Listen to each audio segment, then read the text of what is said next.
Good morning. It is a couple of great things. Friday and May 1st of 2020. So I don't know about you, but I think April was the longest. April 2020 was the longest year of my life.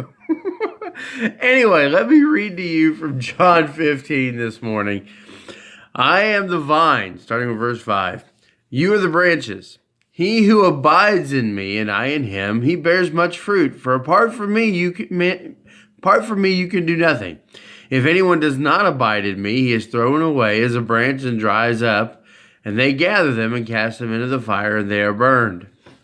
Here's some interesting insights about this. Everybody likes to go to the easy route on this passage where Jesus is explaining the fact that we have to stay connected. And right before this, he discusses the pruning, and that's a great devotion and a great idea. But here's what I want to focus on. As a Christian, he's the vine. We're the branches. I know, Chris, that's what he just said. But think about that. When you see a tree in the wind, and we've had a lot of wind here, in Kentucky the last few weeks. What do you see? The branches move. They're affected by the wind. They're just not able to stay still. What doesn't move?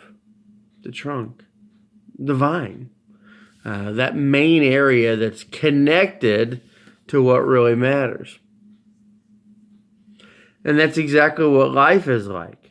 When we're a Christian, we're connected to what really matters. And when the storms of life hit, we may move around quite a bit in those storms. We may be affected by them. We may get knocked around. But if we are connected strongly to the vine, that movement's all that's going to happen. We are still connected and able to continue forward. If you notice the ones that break off in the wind, most of the time it's because they were already hardened and dead and had really disconnected themselves from the vine and hadn't been receiving nutrients in a long time. Same thing happens with those that claim to be Christians or became Christians years ago and then allowed themselves to drift away. When those winds hit, when the storms hit, they're not really connected. And those are the little sticks that you find all over the roads and the grass and everywhere else because they weren't strong enough to stay connected to the vine.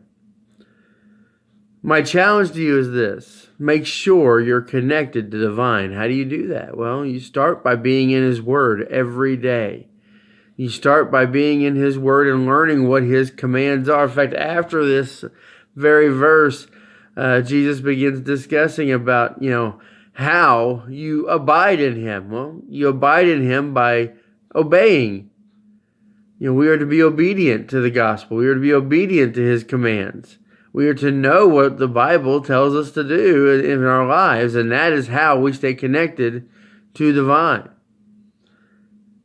Are you doing that? Take a good look at yourself today. It's the start of a new month. And say, starting today, I'm going to be as connected to the vine as I possibly can. And then dig into the Word. I hope you have a great day. And we'll see you tomorrow.